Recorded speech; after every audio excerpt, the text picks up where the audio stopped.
And welcome back, everybody. Hands on Apologetics. Well, hey, one favorite targeted area in apologetics, especially by non-believers, is Old Testament difficulties, especially those that probably run up against moral difficulties. And help us navigate those waters, we have a good friend, John DeRosa, with us. John teaches high school mathematics in New Jersey, studies philosophy and religion on the side. He has completed an undergraduate degree at math education in the College of New Jersey, and also a master's degree in mathematics in Mount Clair State University.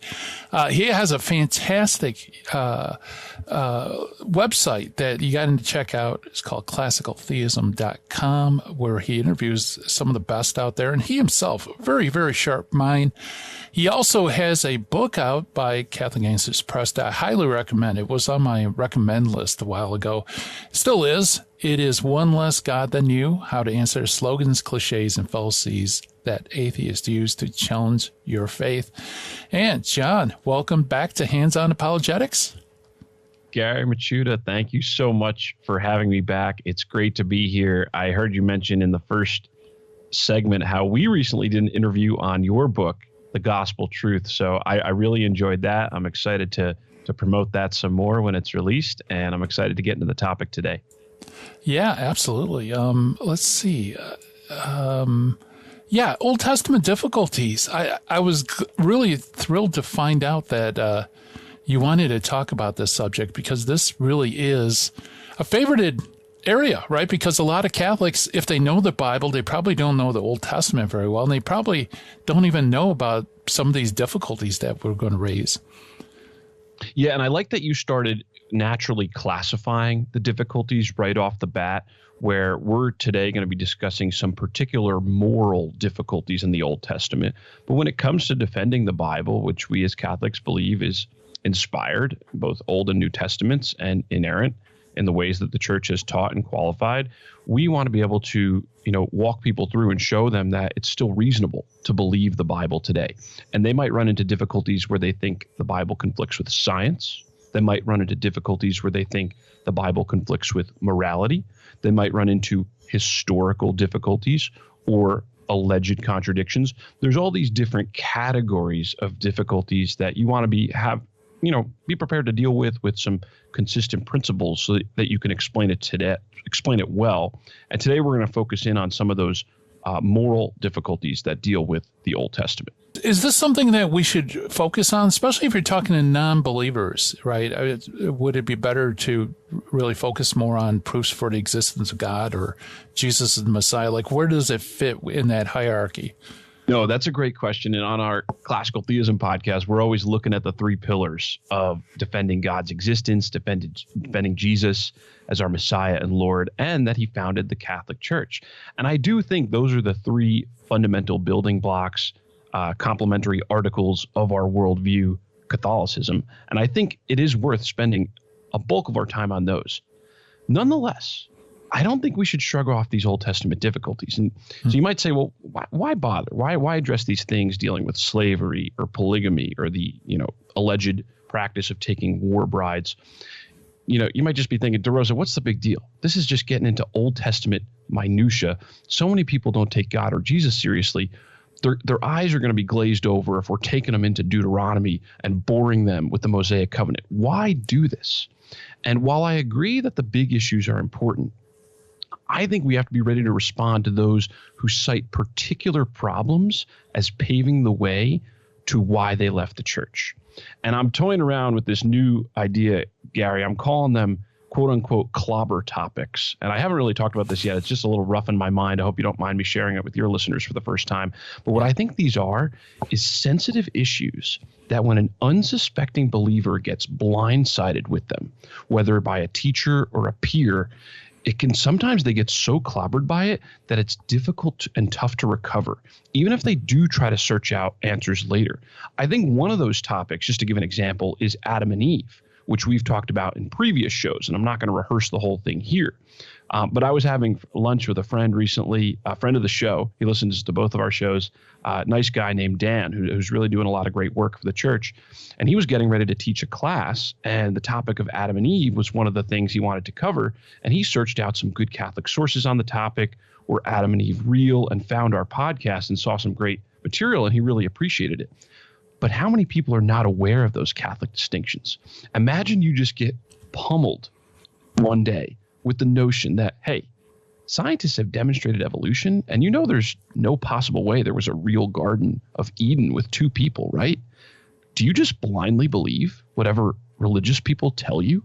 If you talk like that to a younger person, middle school, high school, even college, that stuff can be really potent and potentially devastating to their young intellect. So what I want to do is, instead of playing tons of defense and being reactive, I think we got to give them an inoculation on these clobber topics.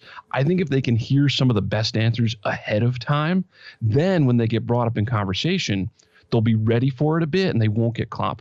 And if they see enough answers to these, I also think it can help with their habit of faith. Like, we believe faith is a supernatural habit that God infuses into us at our baptism, at our conversion. But this habit of faith, it can grow. We can work with it over time. We can build it up. We can pray to God to increase our faith.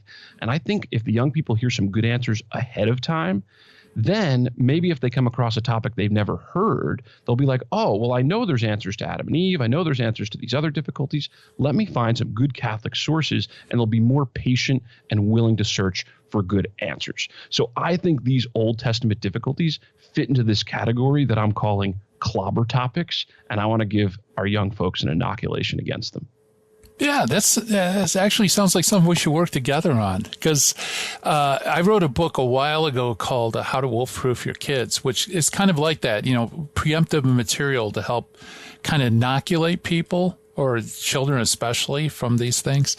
And it really needs an update. And it was only a tiny little section in the book. And I was thinking about maybe I should redo the book just to bring it up to date. And but I think that, if anything, that would be the big section. So yeah. Let's keep talking about this, Gary, because it's something I still want to work on. And one source of material about these is the surveys that Bishop Barron talks about and other Catholic sociologists. There's a lot of survey work done now to nuns, N-O-N-E-S, and people who have left the church, and they ask them, why did they leave?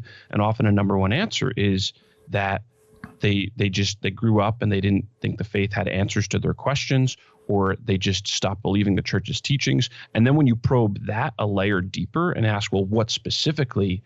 A lot of times it's things like, well, I learned about evolution when I went off to college and I thought, the Bible was looking silly, or I learned about these different moral difficulties. But we have kind of some good sources we can look to with those surveys to try to figure out, hey, what's really grabbing people and kind of paving their way out of the Catholic Christian worldview, and then we can kind of shore people up ahead of time. And I definitely think if you tell a young person that the Bible supports slavery, why would you want to follow the Bible?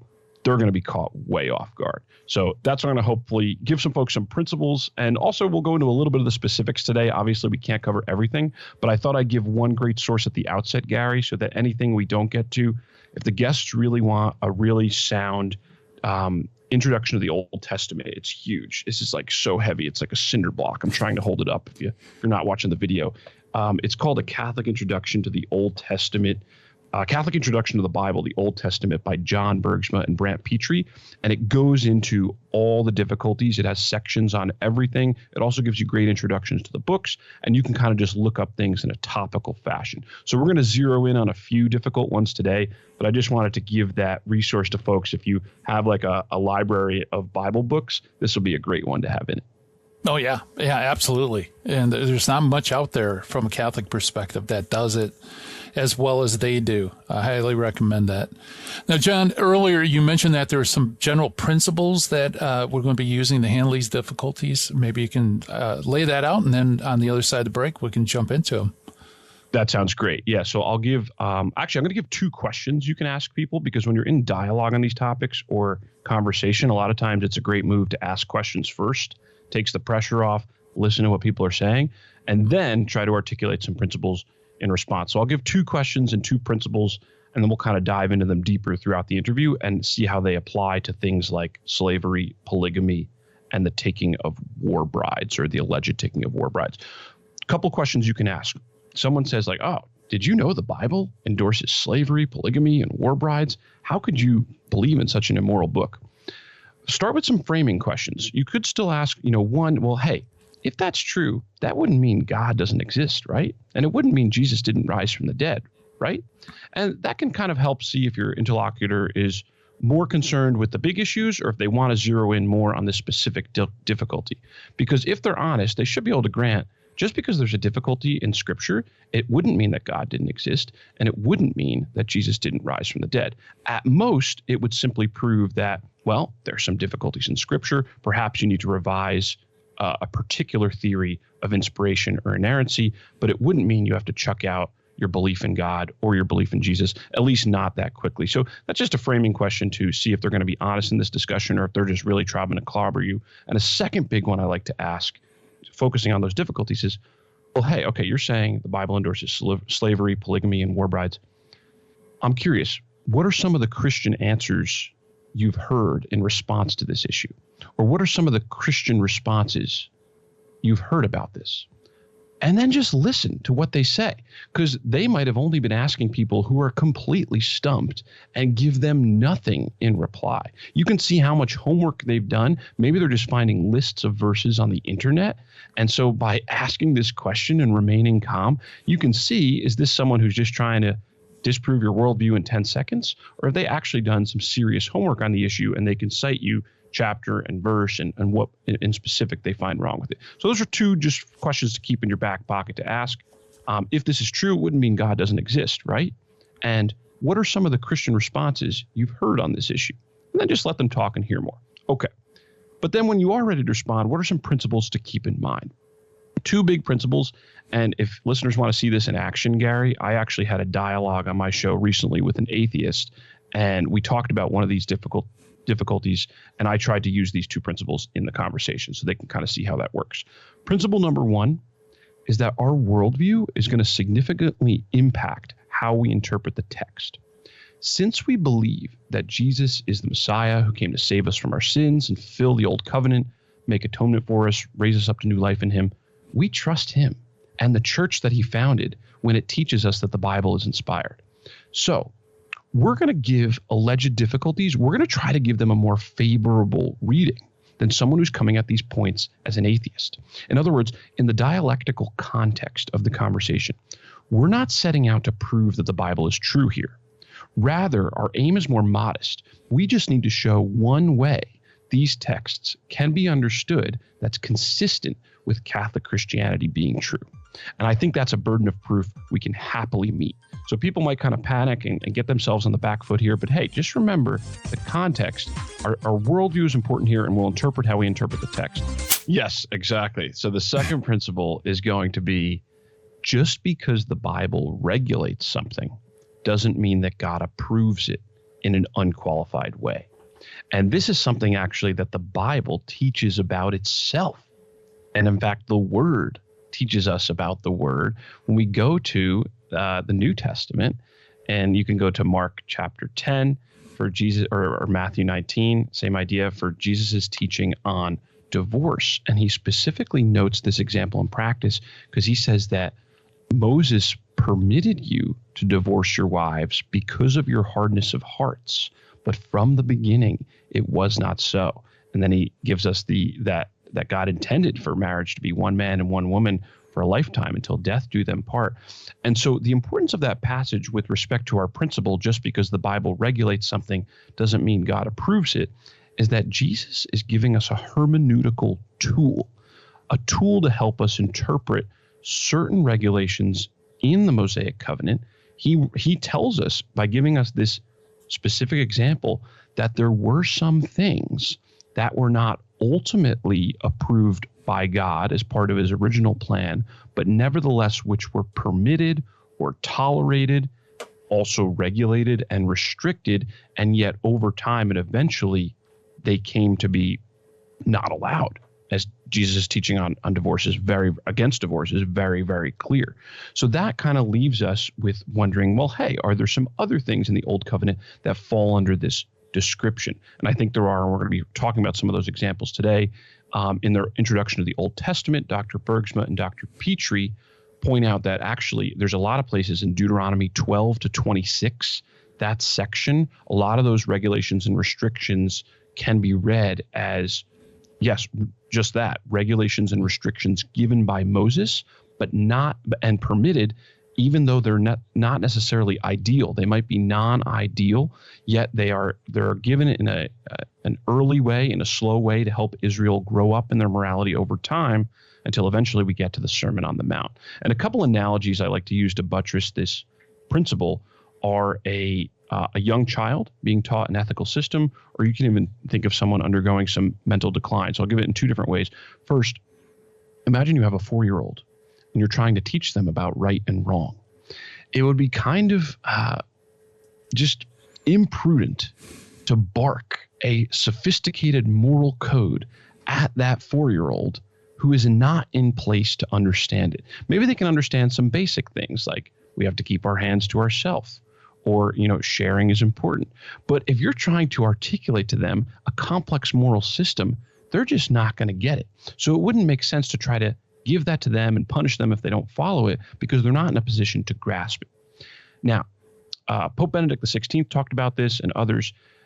In the Bible, we find a divine pedagogy where God is kind of teaching his people and working with them over time. In the Old Testament, they're like that young child, receiving that revelation for the first time, having to grow up in their ways. And yes, they're stooped, they're stiff-necked, they're stuck in a cultural milieu that practices a lot of the things that we would not approve of today.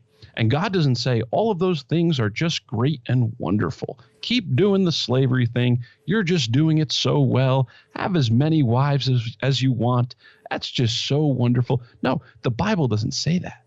It puts a lot of regulations and restrictions around these institutions, and eventually over time, God leads his people to the Sermon on the Mount, where he teaches that they are not being approved. So what he does, another way to talk about this principle, and Jimmy Akin uses this language as well, is God practices what we might call a principle of mitigation, where he takes institutions that are not ideal, sees the Israelites where they are, and regulates, restricts, and mitigates those practices until he eventually abolishes them. So those two key principles are clues to how you can deal with these Old Testament moral difficulties. So just to remind the listeners again, principle number one is that our worldview significantly impacts how we read the text. We don't have to prove the Bible is true.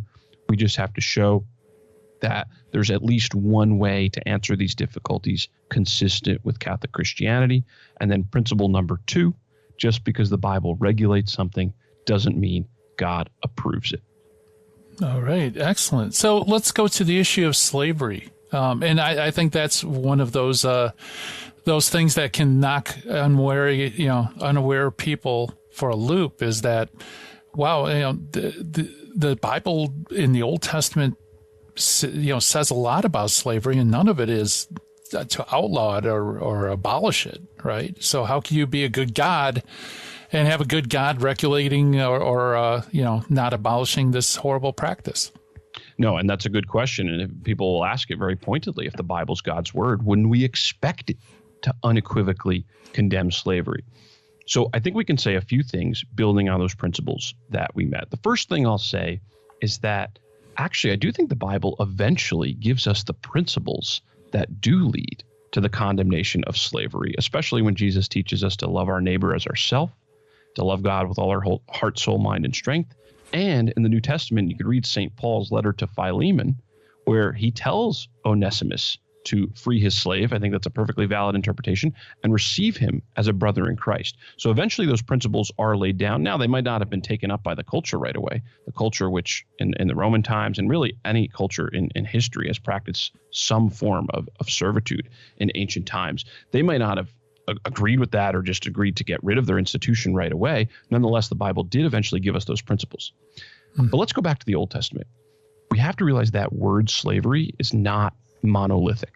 And actually, the word the Bible uses in several places can really be translated servant, or speaking of servitude. And what we see in a lot of places is not the same as the chattel slavery that's called to mind as being practiced in America in the South prior to the Civil War. It's not necessarily the same institution. How can we know that? Well, first of all, those slaves are being kidnapped from Africa and brought here against their will, yet Exodus prohibits kidnapping and even prescribes the death penalty for that. So secondly, even though this kind of servitude, which often is an indentured servitude or a debt servitude to pay off one's debts, because people were living at subsistent levels of agriculture, they didn't have access to, social safety nets or even, necessarily food and shelter that they really needed for their family. They needed a way to do that. If they fell on hard times, a lot of times they would sell their services and do a kind of indentured servitude. So that was often what was going on there. A second big thing that's important is that restrictions and regulations would ensure that these servants could not be treated however the master wants. Okay, God doesn't say, go and take and buy the slaves and slave them. Treat them however you want. And this is a great and holy thing until the end of the age. That's not what it says. It never says that in the Old Testament. Rather, what it uses, and this is kind of a clue that Jesus' hermeneutic applies here, it uses the language of, well, when you buy servants, or when you do this, or when you do this, you have to do it this way. In line with these restrictions, you can't just treat them however you want. There's rules about setting them free. After 7 years, there's restrictions if you harm a slave. It is not simply what was practiced in the antebellum South.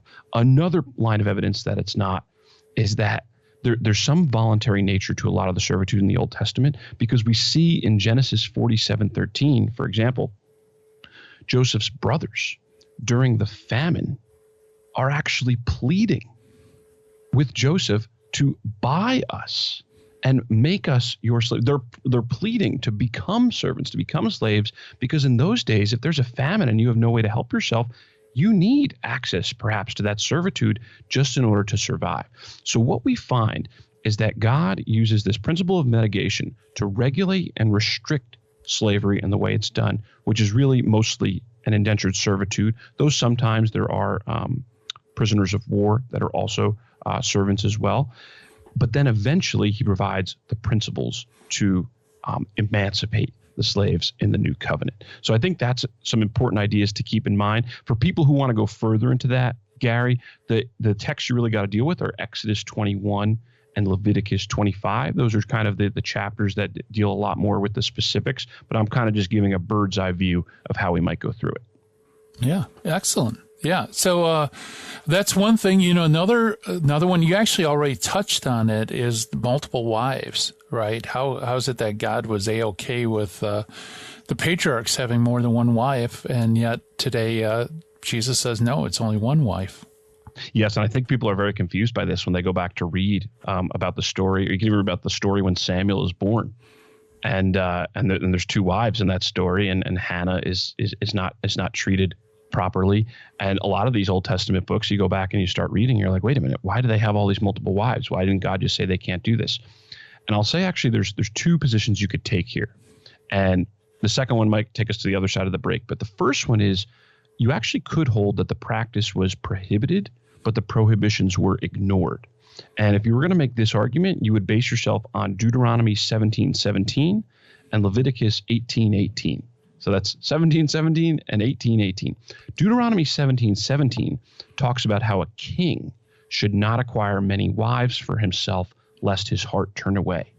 And if you take that entailment as saying, well, the Israelites looked up to their kings as being holy men, then they should imitate that process as well and not acquire many wives.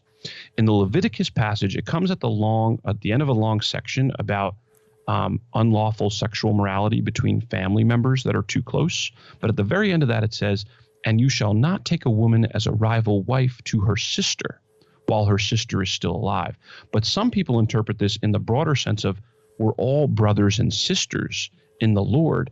And if you don't take a rival wife to her sister, meaning any other covenant woman at that time, that's not allowed. That would also prohibit polygamy as well. Now, as I point out, This is only one reading, and some people do challenge that these were directly meant to condemn polygamy. But if they were, then we have a prohibition right there. So far we've talked about how to respond to the issue of slavery supposedly being approved in the Bible. And then we talked about this issue of polygamy supposedly being approved. And in both cases, I'm saying, no, it's not approved. At worst, it's simply regulated and restricted, and then eventually abolished. And so the one strategy, though, is to say actually polygamy is prohibited, and those prohibitions were ignored. And those are the two passages I cited in Deuteronomy 17:17 and Leviticus 18:18. If you want to know a book where that argument is made, Paul Copan argues that Leviticus 18:18 was a polygamy prohibition, and he does that in his book, Is God a Moral Monster? That you can still get.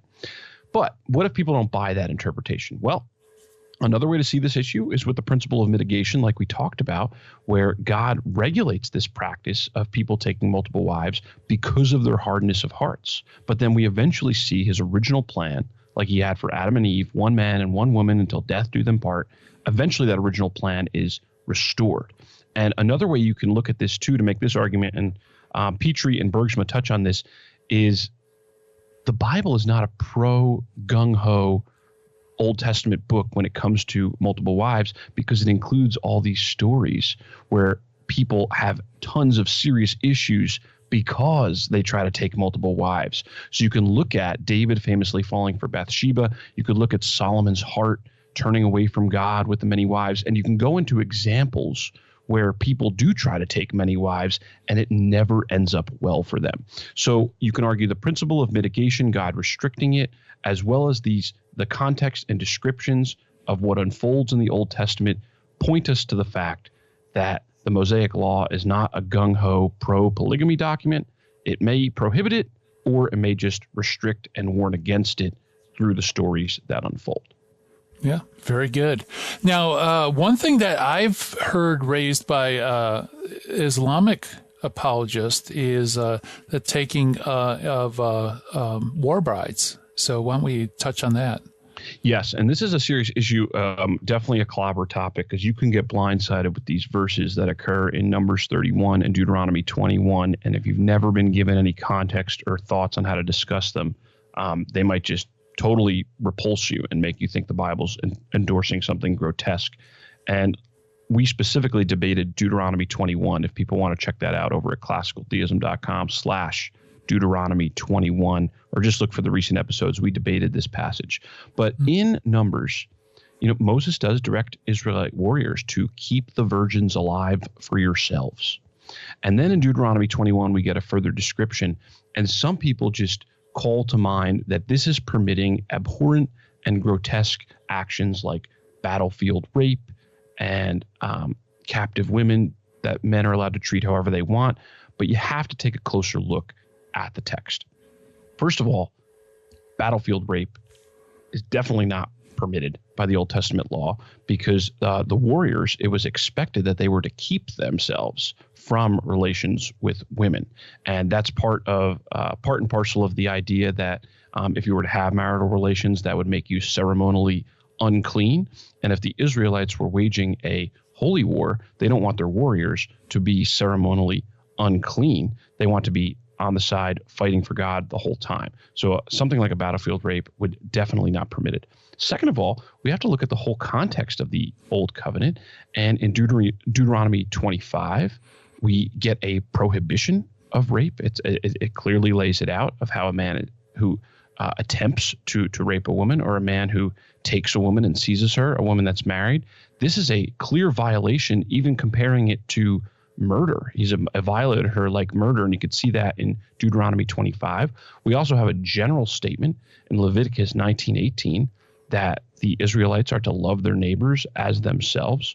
That which Jesus obviously cites in the New Covenant. So if you put those together in the background, you can see, there's no way something like battlefield rape is being permitted here. But then when we take a closer look at the text, Deuteronomy 21 is going to cue us into what's actually happening. And the idea is this: if the Israelite men see among these captive women in tribes or peoples that they've conquered, if they see among them a beautiful woman that they want to be with, the text, again, and I know I give these kind of, outlandish sounding exaggerations, but I just want people to know what the text does not say. It doesn't say, yes, just take the woman, do whatever you want with her for as long as you want, and discard her when you're done. It does not say that. Instead, the way for an Israelite warrior to be with a captive woman that he wants to marry or that he wants to have, he has to marry her. And he has to go through a series of rituals and restrictions, including a 30-day waiting period. And she has to shave her head and pare her nails and follow some other rituals, which were a couple of things. Some people say these are to make the woman less attractive.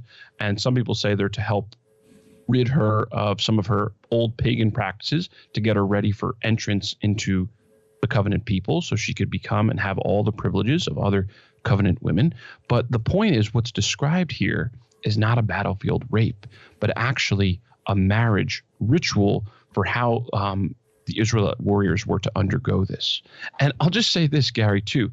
Imagine what would they do if these restrictions weren't in place, or what might have been practiced in other cultures where they didn't have these type of laws, which gave all of these constraints. Then we know, in war times, you always get people who are going to do malevolent things and maybe not even follow their generals. Then you might have really seen some horrors of people doing whatever they want. But what you see in the Old Testament text here is not the warriors being able to do whatever they want. You see God restraining and restricting and putting limits on what they can do. They want to be with the woman, they have to marry her. Yeah, very good. Yeah, you're absolutely right, because without those restrictions, you'd be in a very different situation, right? And the idea that, if you want to have a captive woman, you have to marry her, that in itself kind of kicks it up a whole notch as far as being serious. And John, correct me if I'm wrong. What if they divorce, though? Yes. Okay. So that's a great point to bring up, actually, Gary. So I have to give the text, because I was surprised to learn this in preparation for my debate. It says at the very end, Deuteronomy 21:14, that if after this whole process and the man and the woman come together and have marital relations after the 30 days and following all these rituals, if the man no longer desires her and wants to divorce her, he can't sell her. He can't treat her as a servant. He can't do whatever he wants with her. He has to let her go free and give her a full freedom. And it says in the text, this is what really got me. It says, because he has humiliated her. And what that clued me into, which I had seen, is that the text itself of Deuteronomy 21 is not saying this is a great thing. In other words, we have another textual clue here that Jesus's hermeneutic in Mark 10, when he's talking about divorce, applies. Because again, sometimes, and this got into a bit of our debate, that when I was trying to apply this hermeneutic that Jesus uses in Mark 10, people will ask, well, hey, he's just talking about divorce. How do you know this other stuff applies? And I think we got to look for textual clues. And one of the textual clues here is Deuteronomy 21:14 specifically says, an Israelite warrior who goes through all these practices and then wants to divorce her, he has humiliated her. He has not treated her well. He has not loved her well. He has not loved his neighbor. He has humiliated her. And what we see there is the text calling out this man for not doing right by this woman. And so that is a clue to me that we have restrictions and regulations where God is just trying to make the best of a non-ideal situation as Israelite grows up in their holiness over time, and eventually would abolish and lead to even a fuller marriage when Christ comes to take his bride and marry the church. But I think that's important to keep in mind. Like you pointed out, Deuteronomy 21:14 does specifically talk about if he wants to divorce her, he's got to let her go free. He's humiliated her. Yeah, very good, very good. Real quick, John, then I want to talk about what's up on your program. Recommendations, book recommendations for those who want to dive into this issue. Yeah, so I've already given one. I've given two actually. A Catholic Introduction to the Bible, the Old Testament, with John Bergsma and Brant Petrie. That'll cover pretty much everything. I mentioned Is God a Moral Monster by Paul Copan, who's an evangelical but has a great look at a lot of these texts. And then this one is fresh off the press, Gary. but it's also pretty great. I've just started perusing it. Another Catholic Guide to the Old Testament. This one is not as much of a brick. It's not as heavy and in depth as the Bergsma and Brant Petrie volume, but it's a Catholic Guide to the Old Testament from Ascension Press by Jeff Cavins, Jeff Morrow, Rocca, and Andrew Swafford. Biff Rocca is the third title, and Andrew Swafford. And they go through each of the Old Testament books, talk a lot about the themes, the authors, and how we can understand these things in context. Because the biggest inoculation is people ahead of time should be taught these things so that they can understand them in context. That way, when somebody just dumps a verse on them or dumps an idea on them, their spidey senses start tingling and they're like, hey, wait a minute. I heard about this on Gary Machuda's show before. I don't need to just become an atheist. I can look into some of these answers better. At least that's our hope. But those are some book recommendations. There you go. Yeah. So real quick, we got about a minute. Tell us what's cooking on classicaltheism.com. Yes. classicaltheism.com/episodes. People can check out the whole gambit of episodes that we've done. But upcoming, I've got a really interesting episode with Dr. Kenneth Kemp, who, you know that name, Gary, because we've talked about his theory on Adam and Eve. But what we do in this new upcoming episode is we're talking about Catholicism and the science classroom. In our private schools, in our homeschool curriculums, it's not like, we as Catholics and Christians don't want students to learn science. We want them to learn science really, really well. How is science teaching, and biology in particular, when it comes to evidence for evolution or intelligent design and so forth, how is that going to look different in a Catholic context versus in a public school context? So we've got an episode coming up on that. And then we got an episode on a book, Gary, you might have heard of it. It's a new book discussing the reliability of the Gospels and how we can know what Christ taught. I think it's called, that's it, The Gospel Truth by Gary Machuda. And we're going to go into some of your arguments there, Gary. And one of my favorite parts, though, is we went into a deep dive towards the end into Irenaeus's alleged error. So people can check that out at the podcast coming up. Awesome. Well, John, hey, thank you so much for coming on the show. We appreciate it. Always great to be here, Gary. Thanks so much, and God bless.